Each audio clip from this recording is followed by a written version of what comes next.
Okay, it's 6 o'clock, so we'll go ahead and get started. Unfortunately, Mayor Graham, I think most of you know, is rather ill. I talked with him, he did not sound good at all.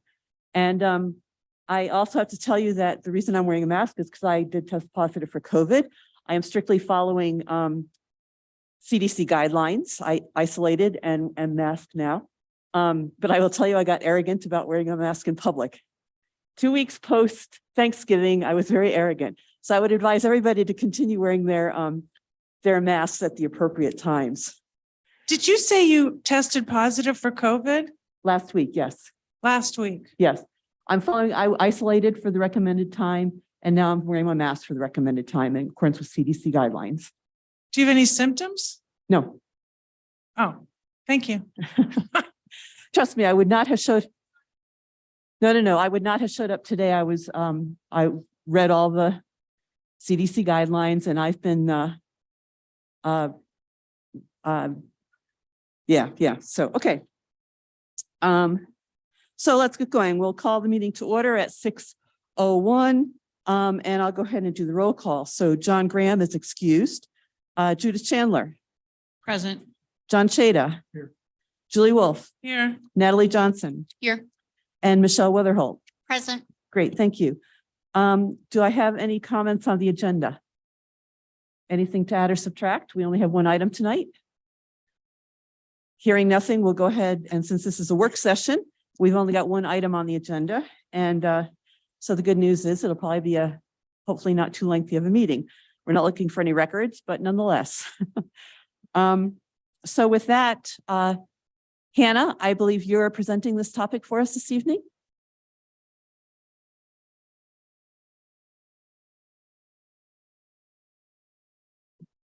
Hello, for the record, Hannah Van Den Wagen McGuire with the City Planning Department. So tonight we are discussing the potential for a sign replacement at the Chamber of Commerce property. And I would like to turn it over directly to the Chamber of Commerce for their presentation, and I'll be available for any questions regarding the sign code or any other city code requirements. Okay, thank you. So if the chamber would like to come up.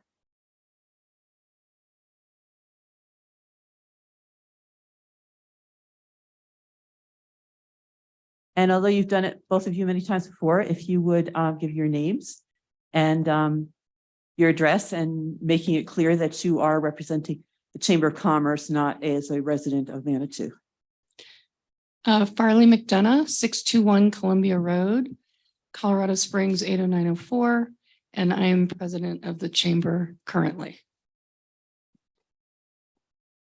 Leslie Lewis, Executive Director of the Manitou Springs Chamber, 354 Manitou Avenue. Thank you. And okay, so your briefing is up. So we look forward to hearing from you. I wasn't sure how you wanted us to present, if you would like us to go slide by slide and maybe do a synopsis, or if you feel like you've viewed the slideshow enough on your own that you would like to start with questions. Is there a procedure that you would? Typically you go through your presentation, although we all had it on since Friday. And in fact, we had it pretty much the same presentation previously. So we have seen this before, but I think it would be appropriate, particularly for the listening audience, to go through it briefly and not in horribly great detail. And then we'll open it up to discussion. Obviously, since this is work session, there will be no decisions tonight. The primary purpose of this evening is for us to ask questions, or to learn, ask questions, discuss, and get information from you. Okay, thanks. All right, very good then. Thank you so much for having us this evening. We appreciate your time as we navigate the complications of a new sign at the chamber offices. This presentation is requesting designation of an official city sign at the Chamber of Commerce offices at 354 Manitou Avenue. Somebody move this. Thank you. The chamber received a grant a year ago in 2021 to update the reader board sign that used to be in front of the building. But we ran into some obstacles with the code. And in trying to negotiate or not negotiate, navigate some of those obstacles, there was a storm, October 23rd, sometime in the night, that actually took the sign and destroyed it completely. So we feel pressed to move a little quicker on this. Not only that, but as you read in the presentation, that grant money has been extended for 1 year. And but if the digital sign is not accepted, then we do have to return that money. So we are under a little bit of a timeline as far as the grant money goes. But the bigger concern, I think, is the fact that right now there is nothing in front of the chamber telling the community the things that are going on in town. And that is of great concern to us.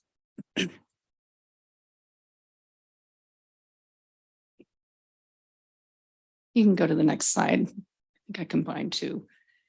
The reason that we believe we were awarded the grant and why we believe it to be important is that the digital sign is capable of doing numerous messages within, I said a 16-hour period because we're suggesting that we would turn that sign off at 10 o'clock and turn it on at 6 a.m. So that's why I calculated 16 hours in the presentation. So again, over a 16-hour period, we could do several announcements. We could also change the announcements very, very quickly. And we think that it's more effective for the purposes of a sign in front of the chamber. Let's see. I think we can move on. The chamber was presented with 3 designs, and we internally with the board chose the design that is later on in the presentation for a number of reasons, but primarily we liked the compactness of it and that it was very visible. It had our chamber logo that we liked a lot, and we thought it worked well with the building. We then went through the sign code, the code language. And so the rest of the presentation pretty much addresses that directly. In terms of, will it clearly identify the location? Yes, it will. We believe that it will also greatly improve our communication with the community and visitors alike. This is the design that we decided on. And we are suggesting that the background of the sign actually be black, not the green and blue that's in the rendering.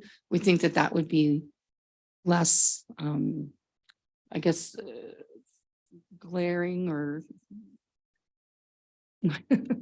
The colors, I think, do get to be distracting, and looking at other actual signs in the general public, the color background really can be almost confusing, Mhm. but the black seems to be very clean with lettering only on it. Right. We have been observing a lot of signs driving around. Next slide, please. Some more of the sign sizes. You can go to the next slide. Again, back to some of the language in the code. We believe that the sign is consistent with the use of the site in the commercial zone. I believe Hannah can answer to that more clearly if that's a question. We believe the size of the sign would not be a distraction. It does not block the intersection next to the building. We think it will lessen visual clutter because it's a smaller sign. And we suggest or would recommend that the messaging hold for 10 seconds. Some of the signs that we looked at, the message is changing very, very quickly, like every 3 to 4 seconds. And it's almost a little dizzying. We would prefer that it hold and then switch. And this would also be a safer sign. The reader board was a bit of a hazard, depending on who was on the or who was on there stepping up, what the weather was, etc. And of course, we would have it professionally installed. And we just came up with some examples of business accomplishments and the events, for example, that the chamber, the business in the city might be able to promote on the sign, I guess promote. Next slide. These are some of the messages that the chamber has currently been using or been messaging on the reader board for a long, long time. And then the slide after this is an example of some of the messaging that we thought that the city might find useful. And I think that's it. This is our conclusion, which I'm sure you've all read. We do feel that if this sign is designated as an official city sign, that does not create a policy that allows for digital signs all throughout the city. And we believe that we can work closely to have an effective sign that works in our town. And hopefully we can find some common ground on this. Thank you. Thank you. Okay, anything, Leslie, that you'd like to add? As Farley said, I think the reason for the official sign designation is so it doesn't open any doors as a general rule. Also, the chamber sits on city property. So we are on city land. It's a city building. Technically, when the chamber is gone, then who knows what the city might determine to put in that space, but it would be a city space. I think the other thing that the sign does is it serves as a great reminder to residents as well as business owners of different activities that are going on. So you may have gotten a notice in your email, Chipper Day is coming on Saturday, but if you're driving by on Thursday, you go, oh yeah, now I remember, if you see those visual reminders as well. So we appreciate your consideration. Okay, thank you. So we'll open it up now to the questions and discussion. Natalie, go ahead. I'm wondering, have you spoken to any, I don't know, stakeholders, police, fire? I mean, I know you've mentioned some of those things, but have you reached out to any of these folks that can benefit or might have concerns? We have. We've reached out to a lot of community members with different organizations to see how they felt about it, to hear any concerns they might have. I've also talked with both the chief of the fire department and the police department about the possibility of their use. One of the other nice things about the reader board, and while Chief Forsett did not think in a true emergency, this would not be his total way of reaching people, he did see it as a nice reminder to people of, oh yeah, there is a stage 2 fire ban going on. And we've got Santa at the town clock on Christmas Eve. So kind of having those different messages floating through, he could see the communication value in it. One of the things that we could do with a digital sign, obviously, is give the fire department, the police department, the PIO, all remote access, so that if something happened, they could immediately take over the sign and have a static message, and that would be the only message on it. So if we were in a flood watch, then that might be a great message to have up there. So people coming into town while town is still very much open would be aware to pay attention to what's going on around them. Other questions, comments, discussion? Judith. Thank you. I have several comments and questions, so if I'm certainly willing to take my turn if other people want to jump in. I did a really deep dive into this and did quite an extensive amount of research and learned a great deal about EMC's electronic messaging centers, of which this falls under. So I read the 11-page guidelines from the International Dark Sky Association and some other information. And then I also reached out to some communities to find out what they're doing, specifically other small tourist towns. So the first thing that I want to say is just on the surface of reading the code, the current code 15.16.020, as an official sign is any sign required by law or constructed, placed, or maintained by the state, the federal government, or the city. I don't feel that this sign falls into that criteria. That said, the first question I have for you is in regards to the grant. And it was my understanding that whether or not the sign was digitized, that you would receive the grant money in full. Is that correct? That is not correct. When we wrote the grant application, and it was following a conversation with someone on planning at the time, that felt like there was a way to install a digital sign. So we wrote it as a digital sign grant application.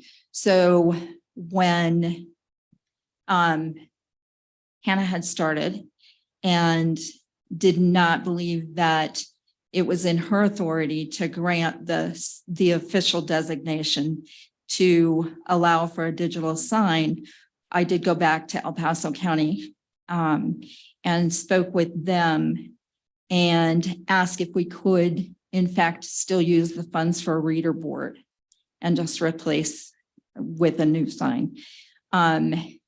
That was not the reason that they granted the application was truly the increased capacity that a digital sign would allow as far as messaging goes. So did the grantors specifically say to you that if this is not a digitized sign, you will not get the grant? Did they specifically say that to you? They said they would give us a year extension to see if we could work through to get a digital sign.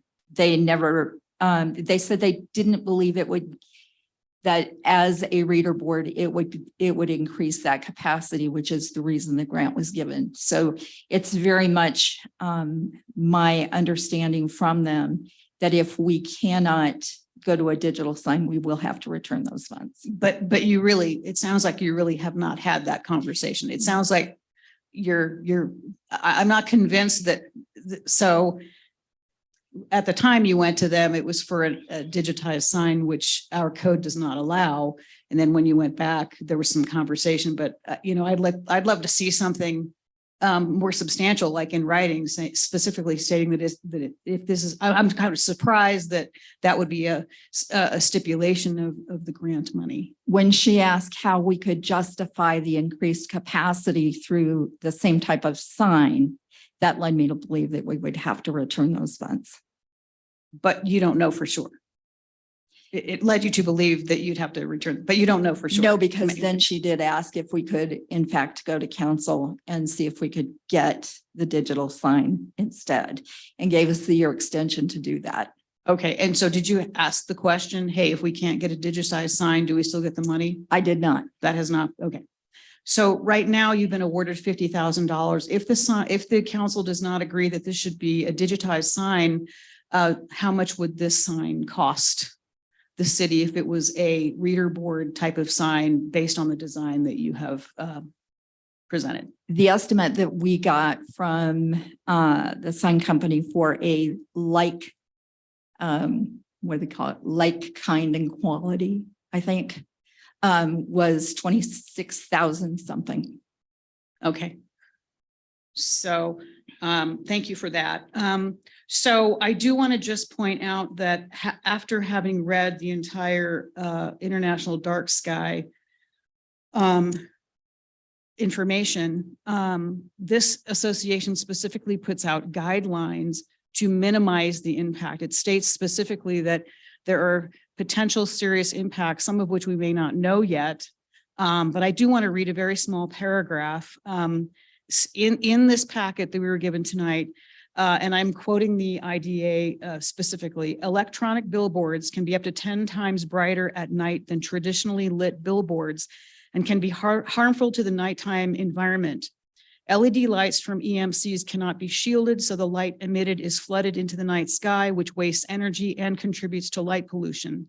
Light from EMCs can cause glare and be a dangerous distraction to drivers.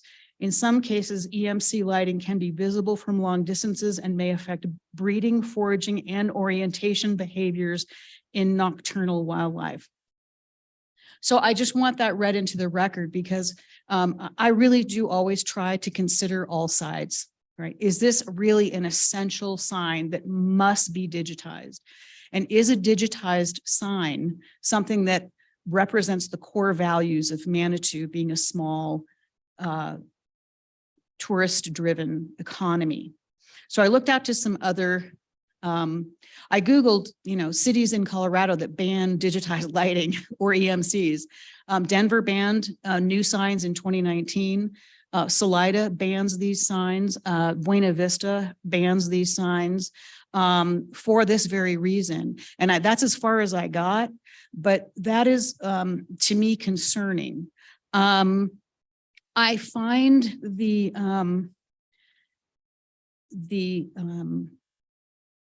criteria, I find the argument of we can use this as an emergency sign to be rather a weak one. I see where it would be a boon to the business community and for tourists. I'm not sure it's healthy for our residents, and that's where I'm really on the fence on this one. Because if I'm in my house on Becker's Lane and I smell smoke and I see fire, I'm not going to drive down to the chamber and see what, the digitized sign is telling me. If it's telling me to evacuate, I'm just going to get the heck out. So while I it's interesting that, add that as an asset, I'm not sure that I think that that's enough of an asset to the town to bring me over the finish line to want to see it in our town. The other thing I want to comment on is, in the memorandum, the planning department stated that if we were to approve such a sign, there are 5 criteria that the planning department recommends.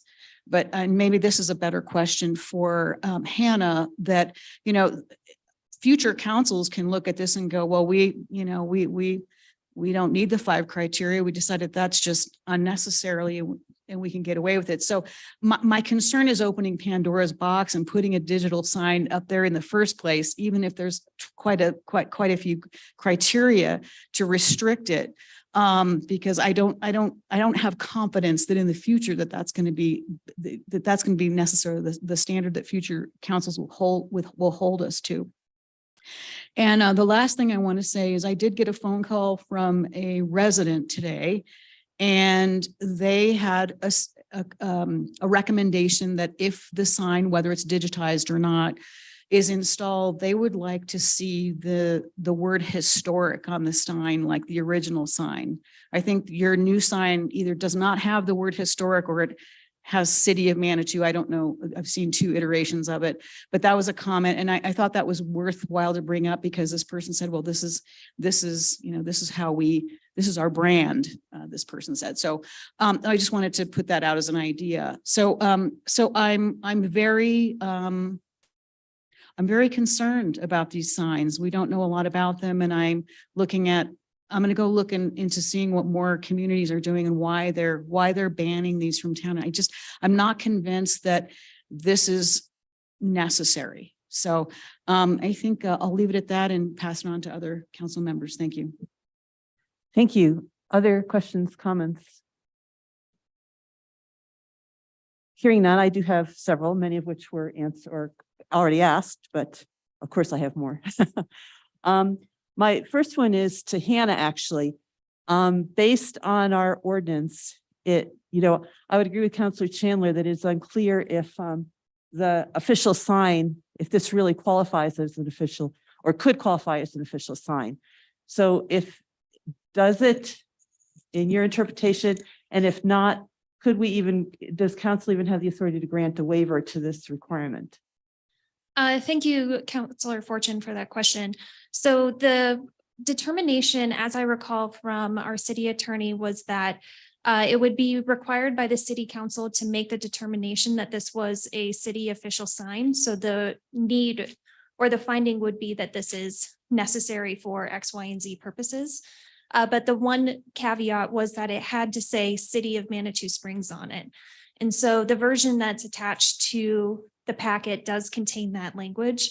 So it would meet the technical requirements for a city official sign. Okay, so if we perchance, even given that, which sounds plausible or possible, even if we decided that it was, or determined that it was not meet the criteria of an official sign, could we grant a waiver as a council to this particular ordinance and say, I mean, this might be splitting hairs, but that this, that we will allow in this situation, a digital sign? So with the city official sign, it does come with a level of governmental immunity. And so it wouldn't necessarily be what we would consider typically a variance or a waiver, but whatever was approved by the city council would be blanket what ends up being permitted. And so it would just be, as this came forward to a hearing, we would just need to be very clear on exactly what was being approved. And then in essence, it would be a waiver to whatever code requirements were there because of that governmental immunity. Okay, thank you. My next question then, while Hannah retreats, is to Denise. When will this come back to City Council for decision?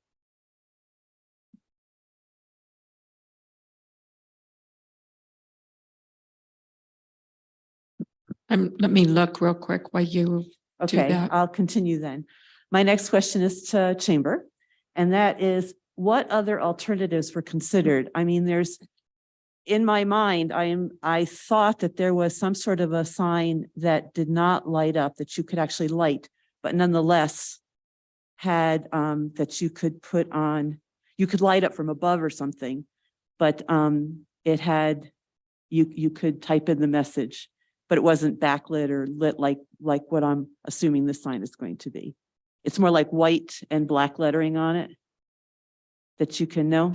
Okay, what other alternatives did you look at? Were there any other?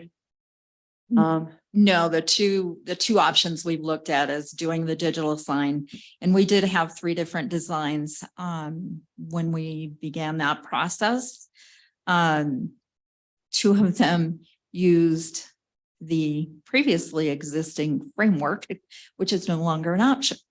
And then this 3rd sign and changing out the digital portion for a reader board again, where you're changing letters Okay, manually. and excuse me.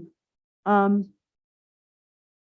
I would ask then, did you even look for other potential options, digital type of options? Did you ever?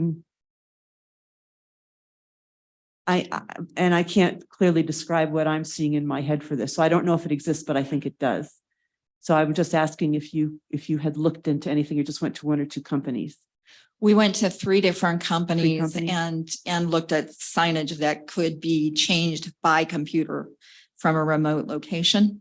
And they all came back with the EMCs, the electronic message centers. Okay. And also, as referred to by Councilor Chandler, 5 conditions.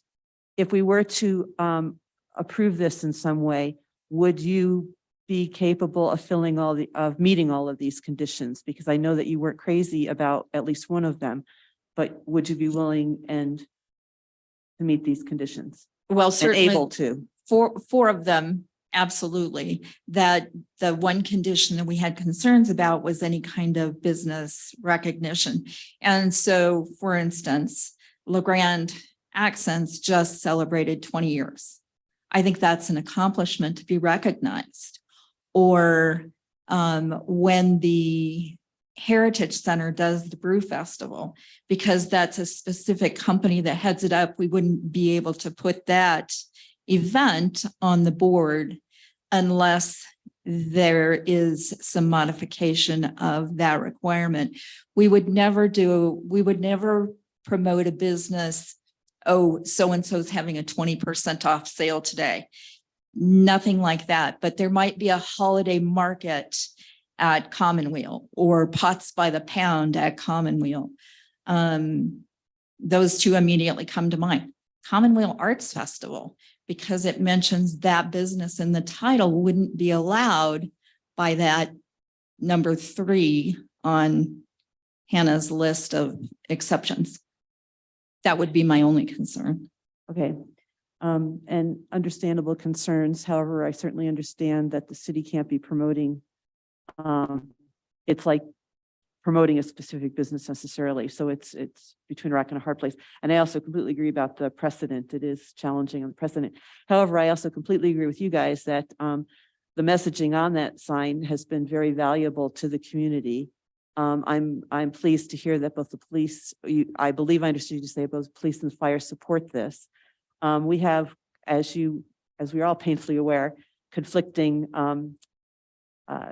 interests here in that I think we all want good messaging and communication, and there's no single method of doing that, but this is a good augmentation to existing, whether it be social media, the Pikes Peak Bulletin, the website, whatever it might be. So I don't think anyone would expect you to come up and look at the sign before you evacuate the city. I also definitely think that the following dark skies is something that we didn't hear enough about tonight from you guys. That's very critical.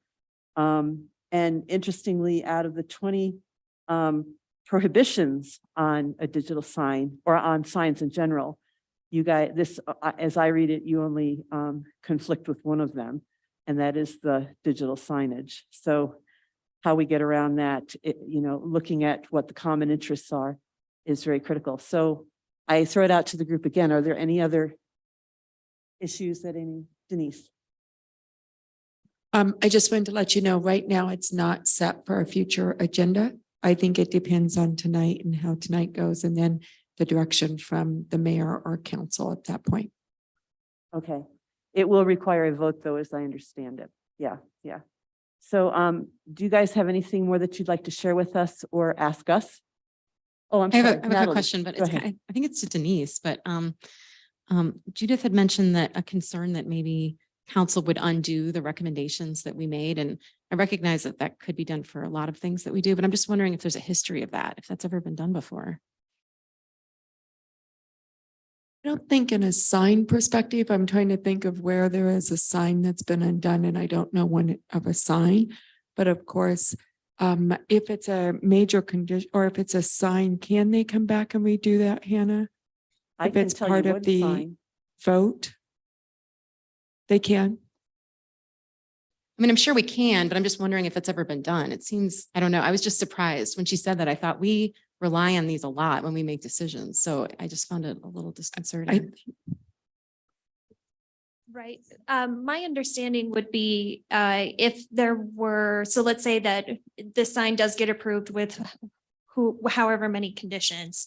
And at some point in the future, a council felt like those conditions weren't necessary, that it would have to go through a reapproval process. I don't know if that's happened before, at least in my very short tenure, it hasn't happened and I haven't seen record of that happening.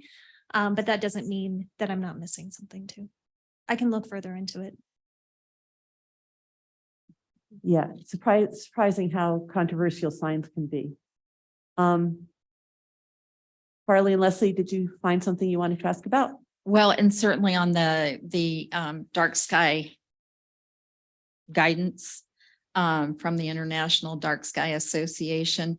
Looking at it, I believe we fall into LZ2, which is moderate ambient lighting. Actually, I believe that this sign, if done correctly, would put off less light than our previous sign did.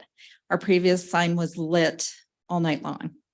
This one would be turned down at dusk and then totally off at 10 p.m. Dark Sky says 11 p.m. We could go to 10 p.m.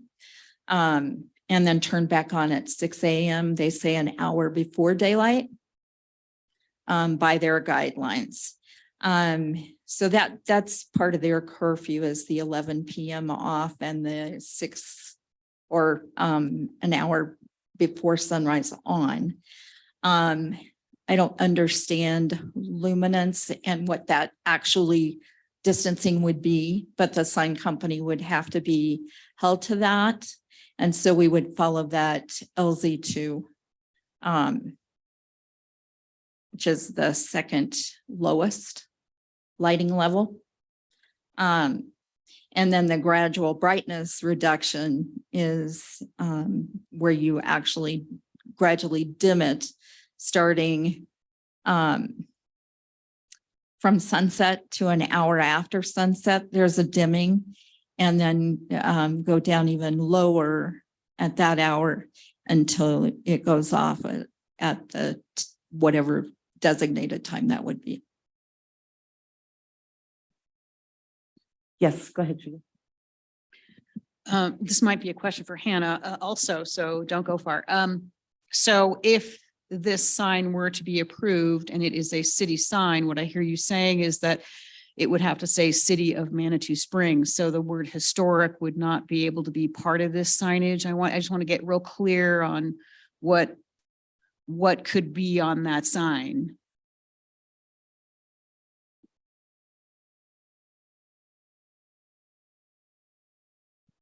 The word historic could be added to it somewhere, but we just have to maintain that City of Manitou Springs phrase. But I'm sure it could get incorporated some other way without it interfering with the official sign designation, as long as we had that phrase. So. My other question is, given the fact that there are many other communities, Arapahoe is also a community that is banning these. Have you reached out to any other communities who have banned these signs to discuss, what their thinking is, especially the smaller tourist towns is what I'm focusing on. And I'm real curious. I didn't get to speak to anybody, but I did look at their code, and their codes. And, I guess I'm asking the question, why would historic Manitou Springs want to jump on board with a digital sign when other communities are banning them, including Denver?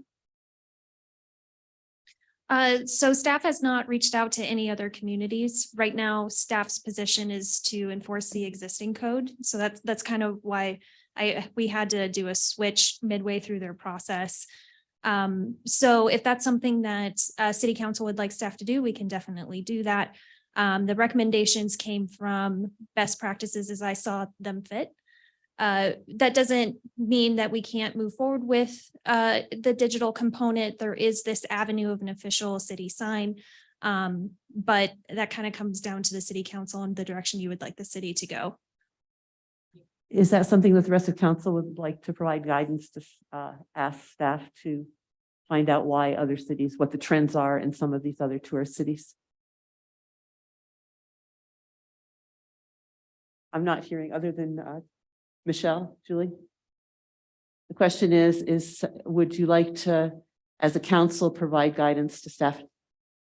I mean, as a council, provide guidance. I'm sorry, as a council, ask for, provide guidance to staff to go to other cities, tourist towns in Oh, particular. Well, I'll be voting no on this, so it doesn't matter. So to you know me your if they do decision. that or Okay. not.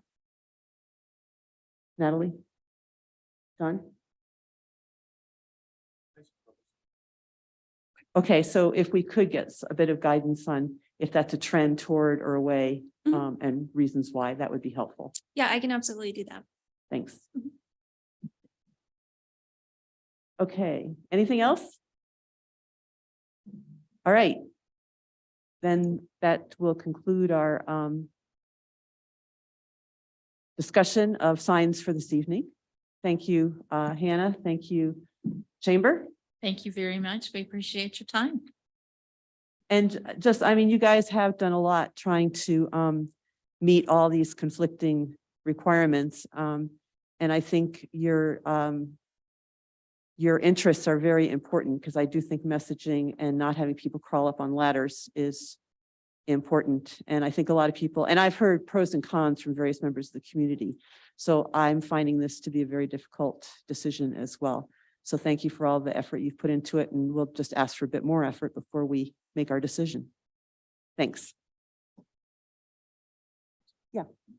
I just want to make it clear though, that I also will be voting no on the digital component of the sign, just so that while I've done my own deep dive, but if the rest of council wants this information, I think it's important to look at it, especially if there are several members of council who have not made their mind up, but I will be voting no if it comes to council for vote. Okay, thanks. So next is receive or act on council correspondence. We'll go around the room. Michelle, do you have anything? Judith? Julie? I just got some feedback regarding objections to the sign. That was all. Regarding what? I'm sorry. I'm sorry, objections to the digital sign Okay, in front of the chamber. I got some phone calls regarding this issue. That's all I had. was- okay. Thank And I you. didn't get calls from anyone who said they thought it was a great idea. I got calls from people who said they didn't like it at all. Okay, thanks. Natalie?